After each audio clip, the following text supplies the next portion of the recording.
गुरुर्ब्रह्मा गुरुर्विष्णुः गुरुदेवो महेश्वरः गुरुसाक्षात् परब्रह्म तस्मै श्री गुरवे नमः। ओम शुक्लांबरधरं विष्णुं शशिवर्णं चतुर्भुजं प्रसन्नवदनं ध्याये सर्वविघ्नोपशान्तये। सरस्वती नमस्तुभ्यं वरदे कामरूपिणि विद्यारम्भं करिष्यामि सिद्धे भवतो मे सदा। श्रीमद्भगवद्गीता अथ प्रथमोऽध्यायः अर्जुन विषादयोगः।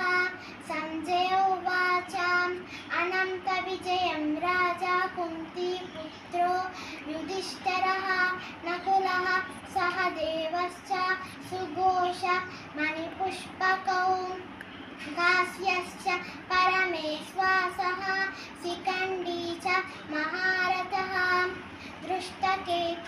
धृष्टद्युम्नो विराटश्च सात्यकिश्च पराजितः द्रुपदो द्रौपदेयाश्च सर्वशः पृथिवीपते सौभद्रश्च महाबाहुः शङ्खान् दद्मुः पृथक् पृथक् सघोषो धार्तराष्ट्राणां हृदयानि व्यधारयत् नभश्च पृथिवीं चैव तुमुलो व्यनुनादयन् अथ व्यवस्थितान् दृष्ट्वा धार्तराष्ट्रान्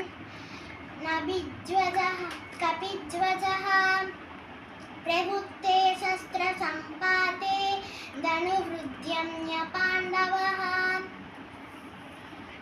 धन्यवाद।